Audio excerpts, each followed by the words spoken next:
I don't talk about this often. Even now, years later, there's a knot that tightens in my chest when I let my mind drift back to that particular afternoon. My name's Callista, and for a long time I believed that if you just loved your work, if you poured your soul into something true, it would somehow protect you. But when the betrayal finally came, it wasn't some dramatic explosion. It was quiet, like watching a part of yourself get erased in slow motion, and realizing the eraser was held by someone you trusted. If you've ever felt that sickening lurch of seeing your world reshaped by another's careless hand, stay with me, because what they didn't understand was that I wasn't just going to let it lie. The moment I pulled my Subaru Forester into the driveway, I saw her, Eleanor, my mother-in-law, standing in my garage with a thick stack of bills clutched in her hand. She had this specific smile, the kind she wore when she thought she'd done something incredibly clever, something that everyone else was just too dim to have figured out. It was a smile that always made my stomach clench with a cold sense of dread. "Callista, darling," she called out, her voice bright, almost sing-song. She waved the money like it was a prize she'd won at a carnival. "Perfect timing. I have the most wonderful news for you." I switched off the engine, the silence in the car suddenly deafening. I stepped out slowly, my gaze sweeping across the garage. The air still held the faint, familiar scent of motor oil and old metal, but something was wrong. The space where my project car, my Cobra, always sat was conspicuously, shockingly empty. Just a dark, greasy stain on the concrete floor, a ghost of its presence. "Where's the Cobra?" I asked. My voice was quiet, almost a whisper, but it felt like it took every ounce of my strength to push the words out. I think deep down I already knew. Eleanor's smile, if possible, widened even further. "Oh, that junky old thing? I sold it for you, dear. Got $3,000 cash for it. Can you believe it? Probably more than that rust bucket was actually worth." She patted the money. "You needed something more practical." Honestly, Callista, a woman your age driving around in some beat-up sports car from the 1960s, it was a bit embarrassing, don't you think? For the family. For a moment, the world seemed to tilt on its axis. I stared at that empty space, that void on the concrete. 4 years. 4 years of my life, poured into meticulously restoring a 1967 Shelby Cobra. A 427. Not just any Cobra, mind you, but one of only 348 ever made. A car I'd found as a rusted-out shell in a dusty Arizona barn. A car I'd painstakingly rebuilt from the ground up, with my own 2 hands, bolt by bolt. "You sold it," I repeated. My voice was surprisingly steady, a thin veneer of calm over the hurricane raging inside my chest. "For your own good, of course," Eleanor said, smoothing down her perfectly coiffed gray hair. She had this way of making the most outrageous statements sound like benevolent wisdom. "Ethan agrees with me, you know. He said it himself. You've been wasting far too much time cooped up in this garage, playing with car parts instead of focusing on, well, more appropriate hobbies." She gave a little wave of her hand, as if dismissing years of my passion. "Maybe now you'll finally take up something more suitable, like gardening, perhaps? Or a nice cooking class." I walked closer, my shoes crunching softly on some unseen grit on the floor. I noted the way she held that cash, possessively, almost cradling it against her chest. $3,000. For a car that had just been appraised conservatively at $400,000. "Who did you sell it to?" I asked, keeping my tone even. "Oh, some young man who answered my Craigslist ad," she chirped. "Such a sweet boy. Said he'd been looking for a project car just like this one." I told him it needed a lot of work, of course, but he seemed terribly excited about it. She beamed, radiating a perverse kind of satisfaction. And get this, I even threw in all those expensive-looking tools that were cluttering up the place. He was thrilled. My tools. My grandfather's tools. The Snap-on collection worth more than most people's sedans. a legacy accumulated over 30 years of professional racing and restoration work. Tools I'd inherited when he passed, along with his encyclopedic knowledge and his fierce, quiet passion for automotive engineering. My breath hitched. "Eleanor," I said very carefully, "did you happen to keep any documentation from this sale? A bill of sale, perhaps?" "Of course I did, dear. I'm not careless." She rummaged in her purse. A designer bag, I noted, probably costing more than the pittance she'd accepted for my life's work, and pulled out a crumpled piece of notebook paper. "Here it is. The bill of sale. See, everything's perfectly legal and above board." I took the paper. My hands were steady, surprisingly so. Inside, though, my mind was a maelstrom, calculating the sheer monumental scale of what she'd just done. How casually she destroyed something so irreplaceable. The bill of sale was handwritten, a few hasty lines on cheap, lined paper. The names were barely legible scrawls. No title transfer mentioned, no proper identification recorded. Just gone. "This young man," I said, my eyes still on the flimsy paper. "Did he show you his driver's license? Did you get his address, a proper phone number?" Eleanor waved a dismissive hand. "Oh, he paid in cash, Callista. That's all that really matters, isn't it? Honestly, you should be thanking me. Now you can use that money to buy something sensible. Maybe a nice new set of patio furniture for the backyard. Ethan would like that." I folded the piece of paper very carefully, very precisely, and slipped it into my jeans pocket. And then I looked at her. I let a small, almost imperceptible smile touch my lips. "You know what, Eleanor? You're absolutely right. Thank you. Thank you for taking care of this for me." The flicker of confusion that crossed her face. Oh, it was almost worth the devastation churning in my gut. She'd expected an argument. Tears, maybe. Anger, definitely. Instead, I was giving her exactly what she craved. Gratitude, submission, validation of her interference. "Well," she said, her voice a little deflated by my unexpected compliance. You're welcome, dear.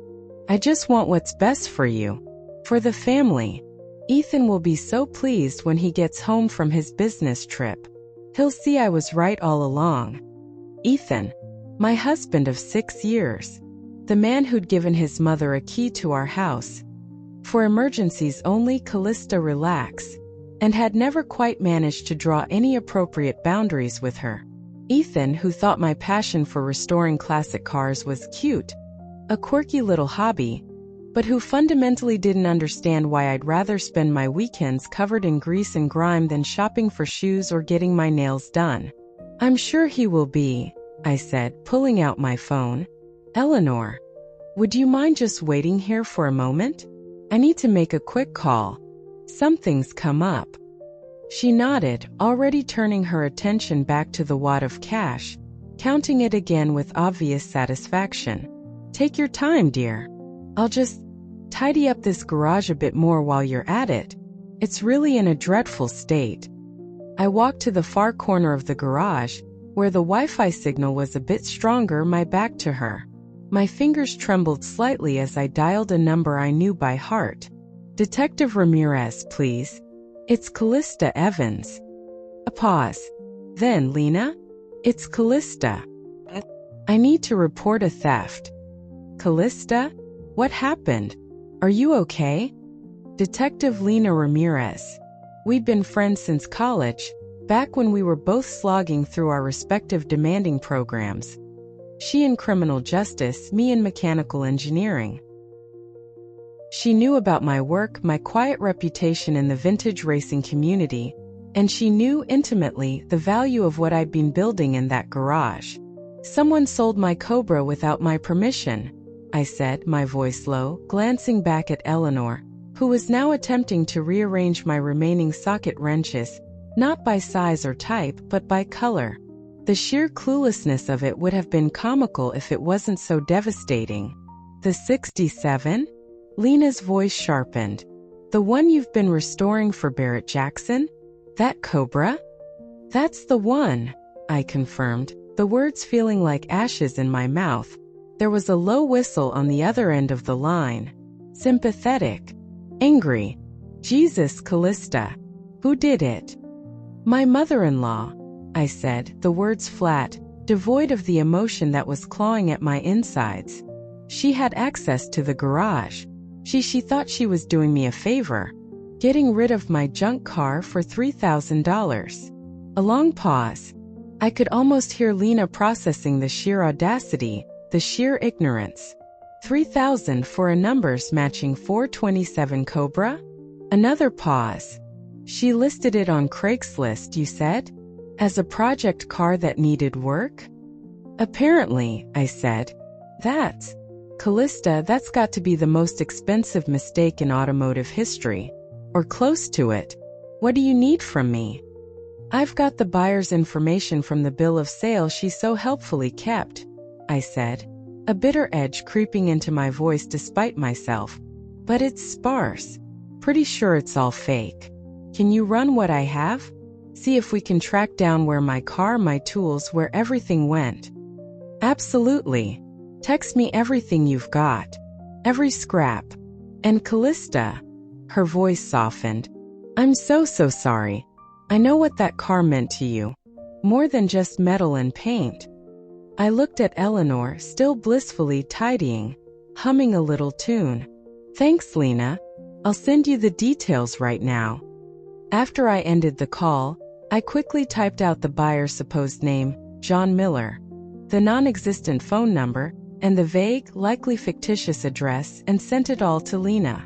Then I took a deep breath and walked back to where Eleanor stood, her hands now on her hips, surveying the garage like a conquering general who just brought order to a chaotic, unruly province. All taken care of, I said, managing another pleasant, empty smile. Now why don't you head home? Ethan should be back from Chicago tomorrow evening, and I'm sure you'll want to be the first to tell him all about your successful sale. Of course, dear. She gathered her purse and the precious cash, practically glowing with self-satisfaction. And remember, Callista, this is really for the best. You'll see. You'll thank me properly one day. After she finally left, the sound of her car pulling away fading into the late afternoon quiet, I stood alone in the echoing garage. I stared at that empty, oil-stained space where my Cobra had lived, breathed, and slowly come back to life under my hands. 4 years of painstaking work. 4 years of research, of hunting down rare, original parts from all corners of the country, sometimes the world. 4 years of teaching myself welding techniques from grainy YouTube videos late at night, the blue light of the screen flickering on my face. 4 years of rebuilding that magnificent 427 big block engine, piece by hand, until it hummed like a perfectly tuned instrument. 4 years of feeling connected to my grandfather's memory, to his legacy, through every single bolt I tightened, every dented panel I smoothed, every challenge I overcame. Eleanor saw junk, a mess, an inconvenience. I saw art, history, a resurrection, and she'd sold it for the price of a decent lawnmower. The next morning, Lena called with news. It wasn't good. The name on the bill of sale is a ghost, she said, no preamble. John Miller doesn't exist, not at that address anyway. The phone number's a burner, already disconnected. The address is a vacant lot. I was at my desk at the small engineering consultancy where I worked, staring out the window at the indifferent city bustle. The news wasn't unexpected, but it landed like a lead weight in my stomach anyway. So, a professional buyer then? That's what I'm thinking, Lena confirmed. Someone who knows how to scout Craigslist, eBay, local forums, looking for undervalued classics. Uses fake information, pays cash, and flips them quickly. Probably through less than scrupulous auction houses or private dealers before anyone's the wiser. They prey on people who don't know what they have. So my car. It's probably already gone. Halfway across the country or worse. The thought was a fresh wave of nausea. Maybe not, Lena said. a hint of determination in her voice. "Don't lose hope yet, Callista. I've got some contacts in the classic car world, some, let's just say, well-placed informants. People who hear things. Let me make some calls, put out some feelers. See if anyone's heard about a pristine '67 Cobra suddenly appearing on the market where it shouldn't be." "Thanks, Lena. I owe you. Big time. Just promise me that when this is all over and you get it back, because we will get it back, you'll let me take a ride in whatever incredible machine you build next. Top down, of course." A ghost of a smile touched my lips. "It's a deal." That afternoon, I was in a client meeting trying to focus on stress analyses for a new pedestrian bridge design. My phone, lying screen down on the polished conference table, buzzed. A text message. It was from Ethan. "Mom told me about the car. Honestly, see, probably for the best. Maybe now we can finally use the garage for actual storage like normal people. Get some shelves in there." I stared at the message for a long moment. The casual dismissal, the complete lack of understanding, of empathy, it was like a physical blow. Like normal people. As if my passion, my skill, my dedication made me abnormal. I slowly turned my phone face down again, the screen going dark. I returned my attention to the meeting, to the blueprints, to the discussion of load-bearing capacities and tensile strength. Some conversations, I realized, were better had in person. And some betrayals ran deeper than a stolen car. Ethan arrived home the next evening, his usual whirlwind of activity. Suitcase dropped heavily in the entryway, his tie already loosened, muttering about airport delays before he'd even properly said hello. He was full of his trip, his successes in Chicago. "Callista, you should have seen their faces when I showed them our new cost projections," he said, striding into the kitchen where I was mechanically going through the motions of preparing dinner. They practically signed the contract on the spot. Another win for the team. "That's wonderful, Ethan," I said, my voice carefully neutral. I was stirring a pot of pasta sauce, the rhythmic scrape of the spoon against the pan a strangely calming sound. "How was your flight?" "Delayed, of course. What else is new? But first class makes everything bearable, you know?" He wandered closer, leaned in, and kissed my cheek absently, his mind clearly still on his business triumphs. "So, Mom told me about the car situation. And I have to say, Callista, I'm kind of relieved." I continued stirring the sauce. Round and round. My movements were calm, measured, precise. "Is that how you saw it, Ethan? A situation?" He laughed, a short, unthinking sound. He clearly didn't notice the tension coiling in my shoulders, the icy stillness in my demeanor. "Oh, come on, Cal. You spent every single weekend out there in that dusty garage. It was like being married to a grease monkey, no offense. You were obsessed with that thing." He opened the refrigerator, rummaged inside, and pulled out a beer. "Now we can actually use the space for something practical. Maybe set up that home gym I've been talking about. Or, create some proper storage. Get all that junk out of the spare room." I stopped stirring. I set the spoon down very deliberately on the spoon rest. "Your mother sold my car, Ethan. Without my permission. Without my knowledge." "She was just trying to help, Cal," he said, popping the cap off his beer. He took a long swig. "You know how she is. Always thinking about what's best for the family. Her heart's in the right place." "Her heart," I repeated softly. I turned to face him, then really looked at him. Ethan was handsome in that conventional, clean-cut way. Tall, always well-dressed, undeniably successful in his sales career.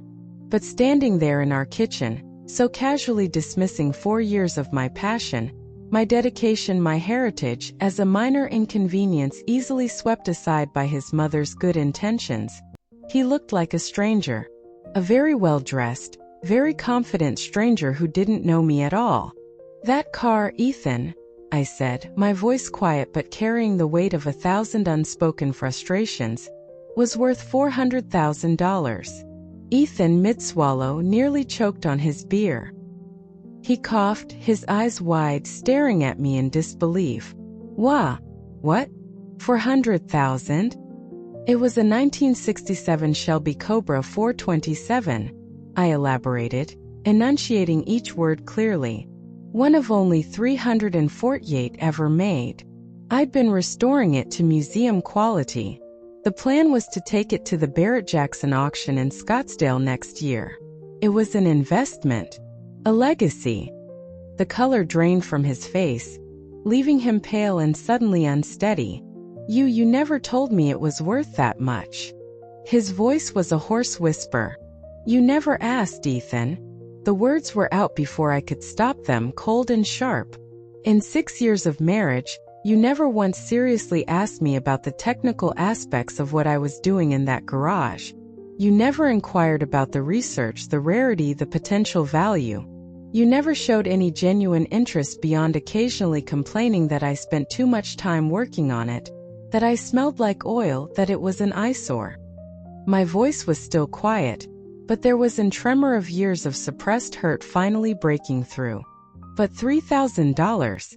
Mom said it was just an old project car, a piece of junk. Your mother, I stated, my gaze unwavering, committed grand theft. She sold property that did not belong to her, for a fraction of its actual value, to a buyer who almost certainly provided false information and is likely a professional criminal. Ethan set down his beer bottle with a shaking hand. It clinked loudly against the granite countertop. Oh my God. Can we get it back? What do we do? And for the first time since I walked into that garage and seen Eleanor standing there with her triumphant smile and her wad of cash, I smiled. Not the polite, controlled, carefully constructed smile I'd been wearing for the past 2 days. No, this was something else entirely. Something colder, sharper. Something that held no warmth for him. We, I said, emphasizing the word, are not going to do anything, Ethan. I am going to continue working with the police to recover my property. And you? I paused, letting the words hang in the air, heavy and unavoidable. Are going to have a very, very difficult conversation with your mother. About boundaries. About respect. And about potential felony criminal charges.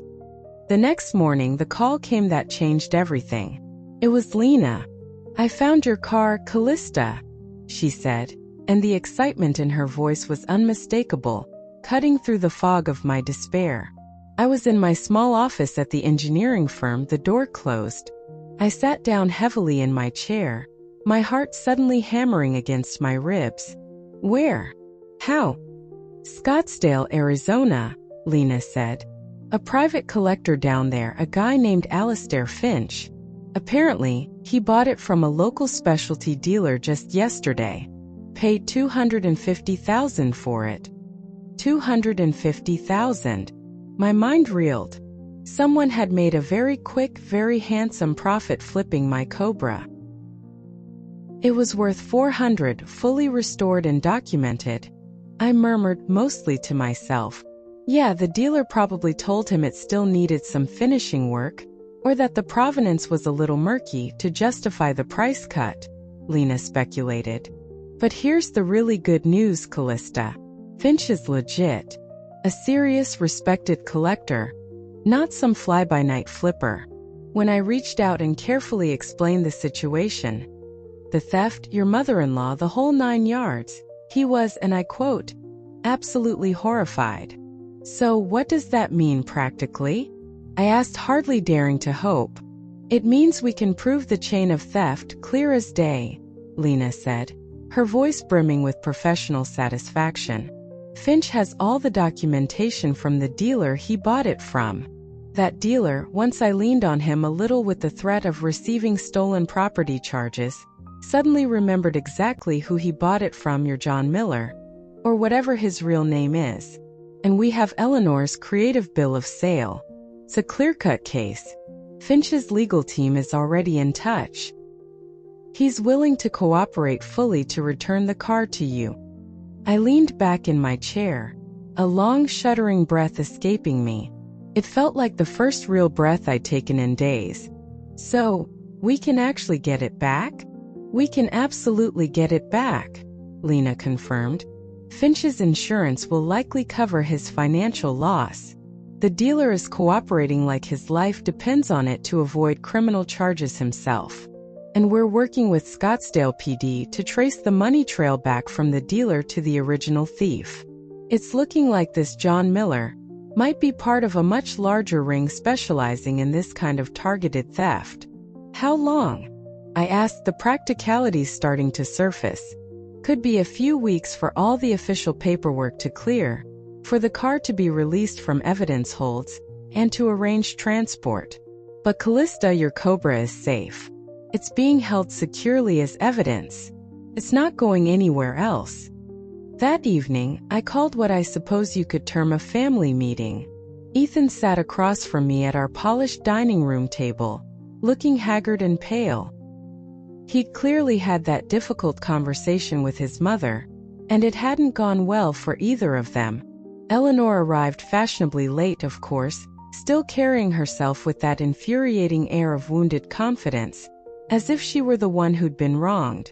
"I really don't understand why we need such a formal meeting, Callista," she said, settling into her chair with a slight put-upon sigh. "I already explained everything to Ethan. I sold that old car for a very reasonable price.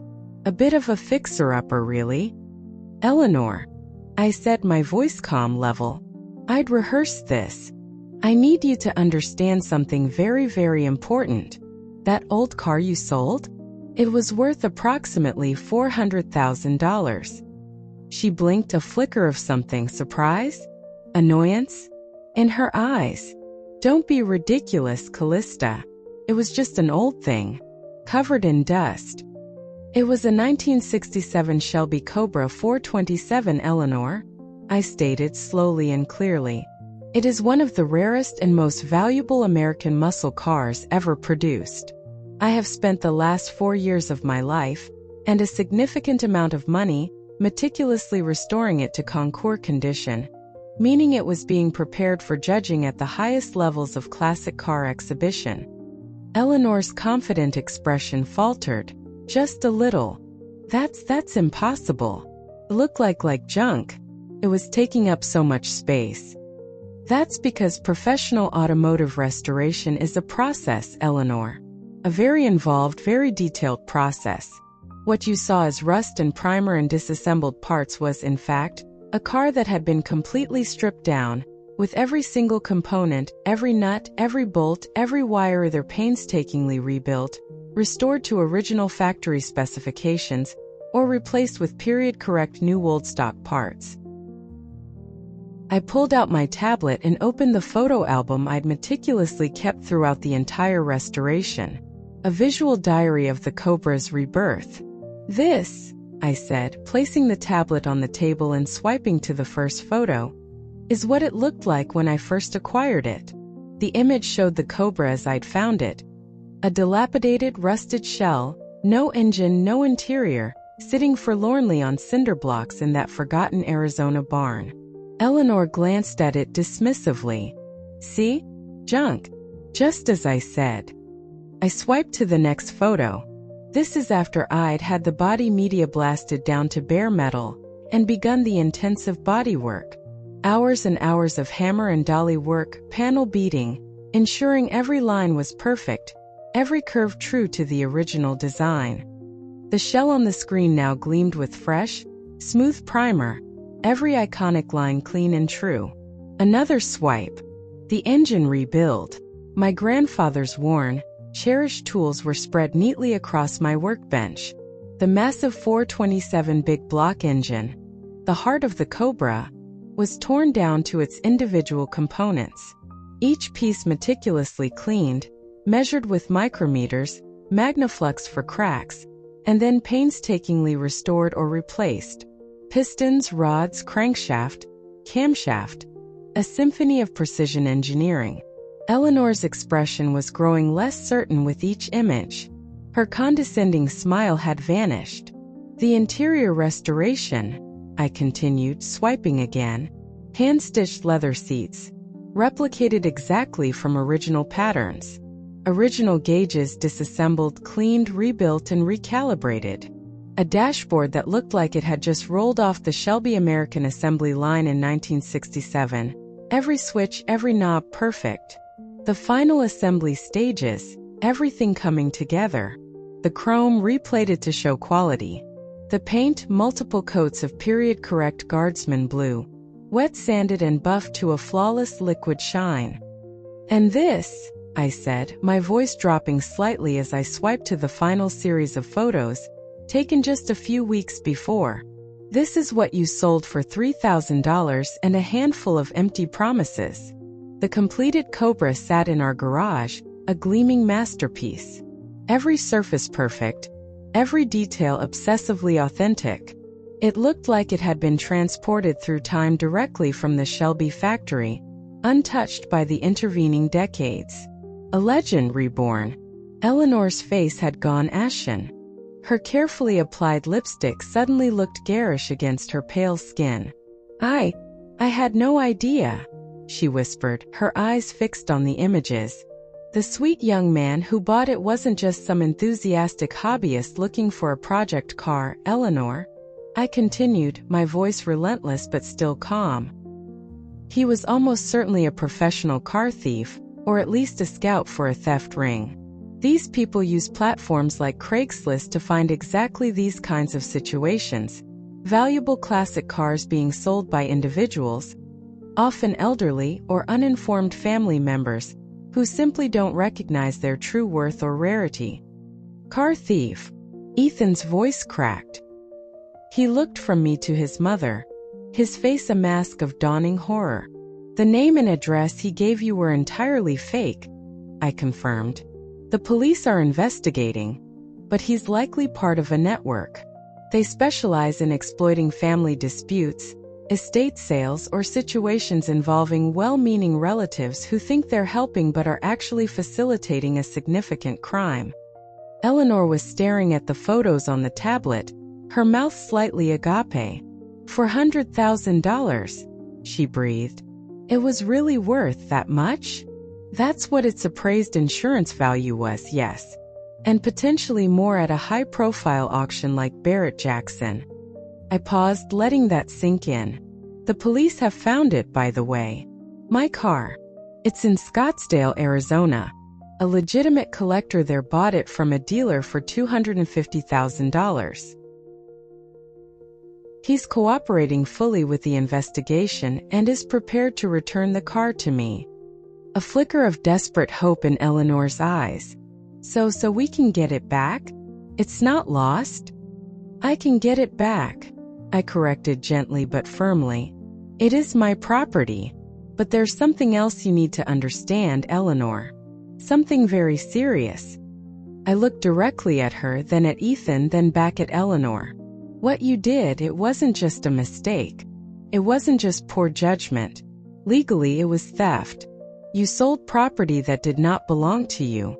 And because of the exceptionally high value of that property, the district attorney's office is currently reviewing the case for potential criminal charges. The silence that followed was profound, heavy, suffocating. The only sound in the room was the quiet hum of the refrigerator from the kitchen. Eleanor looked from me to Ethan, her eyes wide with a terror that was finally dawning, then back to the gleaming images of the Cobra on my tablet. Criminal charges? She whispered, the words barely audible. Theft of property valued over $100,000. I stated, my voice even devoid of accusation but heavy with fact. Is a first-degree felony in this state, Eleanor. If convicted, the mandatory minimum sentence is typically 2 years in state prison, plus significant fines and restitution. Ethan buried his face in his hands, his shoulders shaking. Mom. Oh, Mom, what did you do? I was just trying to help, Eleanor stammered, the tears finally starting to flow, black mascara beginning to streak down her pale cheeks. All her earlier confidence, her condescending certainty, had completely crumbled. I just thought it was an old car taking up space, an unhealthy obsession. You thought you knew better than I did about my own life, my own passions, my own possessions, I said, not unkindly, but with unshakable clarity. You decided that my interests and my hobbies were inappropriate, embarrassing even, and you took it upon yourself to fix my life according to your standards, without my consent, without my knowledge. Eleanor was openly crying now, great gulping sobs. I'm so sorry, Callista. I'm so terribly sorry. I'll pay you back. I'll find a way. With what money, Eleanor? I asked, the question hanging in the air. You have $3,000 from the sale. The car was worth $400,000. The tools you threw in were worth another $20,000 at least. We'll figure something out, Ethan said desperately, lifting his head. His face etched with panic and a dawning sense of the chasm that had just opened up in their lives. Maybe we can take out loans, sell some things. Ethan, I said, my voice firm, cutting through his frantic suggestions. I need you to be very, very clear about something. Your mother committed a felony. A serious one. She stole property worth more than most people's houses. This isn't a simple misunderstanding that can be fixed with good intentions and a family payment plan. There are real legal consequences here, and they are already in motion. Over the next 2 weeks, as the police investigation proceeded and the legal machinery ground slowly but inexorably into motion, I watched the dynamic in my marriage, in my family, shift in ways I hadn't fully anticipated. Ethan, confronted with the stark reality of his mother's actions and their severe potential consequences, not to mention the staggering financial loss she had caused, began to see our relationship, and my life's passion, through a new, uncomfortably clear lens. He'd spent years, I realized, minimizing my interests, subtly undermining my expertise, and consistently siding with his mother's interference, largely because it was easier than confronting the deeply ingrained family dynamics he'd grown up with. It was easier to dismiss my work as a quirky hobby than to acknowledge that his wife possessed a sophisticated technical skill set, a deep knowledge base, and a passion that translated into something of immense tangible value, something far exceeding his own understanding or interests. Now forced to acknowledge that my playing with car parts was actually expert craftsmanship capable of producing assets worth hundreds of thousands of dollars, he was visibly struggling to reconcile the woman he thought he'd married with the dedicated, skilled engineer and artisan I'd always been. I never realized, he said one evening, as we sat in the sterile silence of our kitchen, the air thick with unspoken things. I mean, I knew you were good with cars, Callista, that you liked tinkering, but I didn't understand the scale of it, the value. You didn't want to understand, Ethan, I replied quietly, but without bitterness. It was just a statement of fact. It was easier for you to dismiss it, to patronize it, than to perhaps recognize that I might have a profound expertise in something you knew absolutely nothing about. Something that didn't fit neatly into your idea of what a wife's interest should be. The legal resolution, when it came, was swifter than I'd expected. Mr. Alastair Finch, the collector in Scottsdale, was indeed everything Lena had said. A gentleman, horrified by the car's sordid journey to his possession, and eager to cooperate in any way possible to see it return to its rightful owner. The dealer who had sold him the Cobra, facing his own legal jeopardy, quickly agreed to testify against the original thief in exchange for immunity. The money trail, once unraveled by diligent police work, led back to John Miller, whose real name turned out to be Arthur Jenkins, and exposed him as a key player in a surprisingly sophisticated regional operation targeting undervalued classic cars and vulnerable sellers. Jenkins was arrested and faced a slew of charges. Eleanor, confronted with the overwhelming evidence, the very real possibility of prison time, and the crushing reality of what her arrogance and meddling had wrought, accepted a plea agreement. It involved 5 years of supervised probation, a court order for substantial restitution payments, which of course she had little hope of ever fully repaying from her modest retirement income, and hundreds of hours of mandatory community service. She avoided jail, but the public record of her felony conviction and the sheer shame of it were, perhaps, a different kind of prison. The damage to our family relationships, however, was permanent and profound. Ethan and I entered counseling, a last-ditch effort to see if there was anything left to salvage. But it quickly became clear that this incident hadn't created the chasm between us. It had merely illuminated the one that had been there all along, papered over by routine and unspoken compromises. He needed a wife who fit his conventional image of success, someone whose achievements complemented his own in ways he understood and approved of, someone who didn't make him feel inadequate or uncomprehending. I, on the other hand, realized I needed and deserved a partner who could not only respect my expertise and my passions, even when they fell far outside his own experience, but who would champion them, celebrate them, see them as a part of who I was, not as an inconvenient eccentricity. 6 months after Eleanor sold my Cobra, Ethan and I stood before a judge and finalized our divorce. It was amicable, all things considered. Quiet. No drama, no raised voices. Just a sad, mutual acknowledgement of an ending. He kept the house in the suburbs, with its now perpetually empty, spotlessly clean 2-car garage. I took my tools, the ones that hadn't been thrown in with the sale of the Cobra, the ones that were truly mine, my grandfather's legacy, and I moved to a small rented place just outside the city. It wasn't fancy, but it had a decent-sized 2-car garage of its own, and enough room for me to work, to think, to breathe. The Shelby Cobra was eventually returned to me, transported with exacting care from Scottsdale. It was in perfect condition, apparently none the worse for its brief, illicit adventure in the world of high-stakes car theft and recovery. Mr. Finch, true to his word, had stored it properly in his climate-controlled facility, and had even had his own trusted mechanic perform a full inspection to ensure no damage had occurred during its various transports.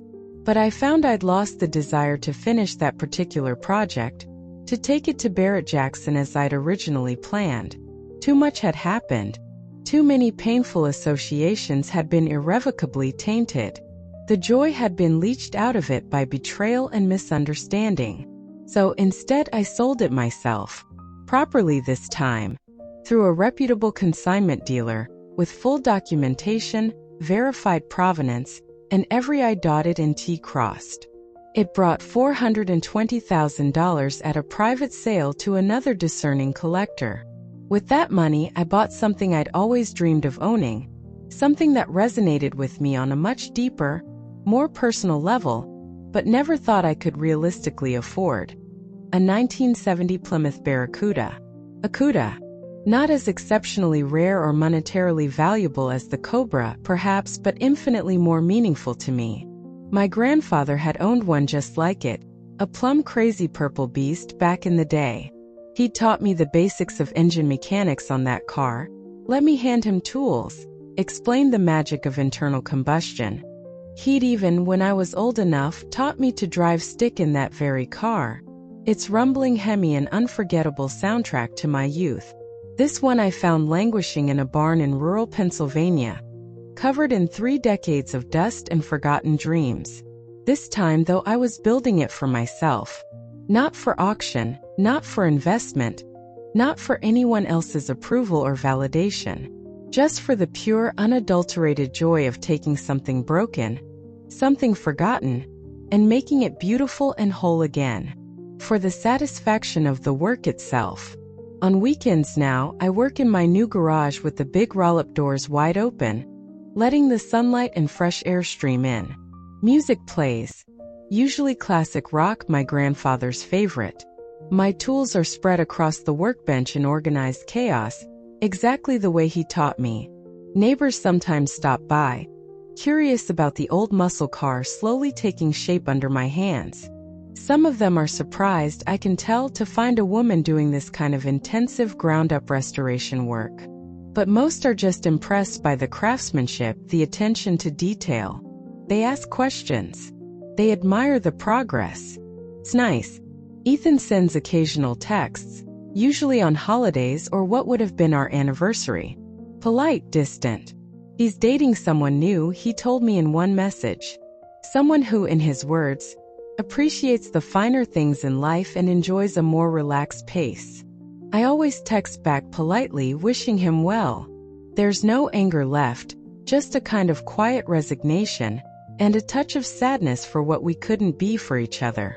Eleanor and I don't speak at all anymore. There's nothing left to say.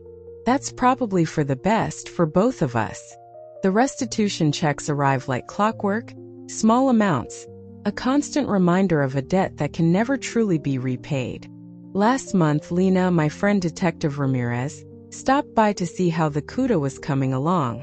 She ran her hand over one of the freshly painted front fenders, admiring the deep, lustrous plum crazy metallic paint that seemed to glow with an inner light, even under the fluorescent garage lighting. "You know, Callista," she said, a smile in her voice, "I think this one's going to be even better than the Cobra." I smiled back, wiping a smear of grease from my hands with an old soft shop rag. "Different goals this time, Lena," I said. The Cobra, that was about proving something. Proving I could do museum-quality work, proving my skills, maybe even proving my worth to people who couldn't or wouldn't see it. This one, I gestured around the garage, at the partially assembled engine on its stand, the carefully labeled boxes of restored parts, the gleaming body shell. This one's about remembering why I fell in love with these amazing machines in the first place. It's for me. "And how's that going?" Lena asked, her eyes twinkling. I looked at the CUDA. It was still months away from completion, still a work in progress. But it was already showing the promise of what it would become. Every curve was perfect, just as the factory had intended. Every component chosen or restored with meticulous care. Every detail a quiet reflection of decades of accumulated knowledge, skill, and a deep, abiding passion.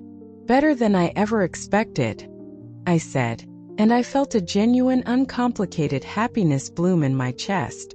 Turns out, when you're building something just for yourself, for the love of the process, instead of for other people's approval or validation, the work is a whole lot more satisfying. Quieter. More peaceful. Lena laughed, a warm, genuine sound that filled the garage. "Sounds to me like you learned a hell of a lot more than just advanced automotive repair from this whole god-awful experience, my friend." Maybe I had. Maybe sometimes it takes someone else trying to steal your dreams, to carelessly discard what's precious to you, to help you truly realize what those dreams actually mean, to clarify what's worth fighting for, and what's worth letting go. And maybe, just maybe, sometimes the thing that looks and feels like the worst kind of betrayal can become the unexpected catalyst for building the life you were always meant to live on your own terms, in your own way. Stronger, wiser, and finally truly free. If this story hit close to home for you, if you've ever had to rebuild after a betrayal, I'd love to hear a piece of your journey. Drop a comment below. I genuinely read them all, and it helps to know we're not alone in these things. If you found some strength or resonance in this, consider subscribing for more stories like it. And if you feel moved to support the channel through super thanks, thank you from the bottom of my heart. Sometimes giving, even in small ways, can be a part of our own healing too.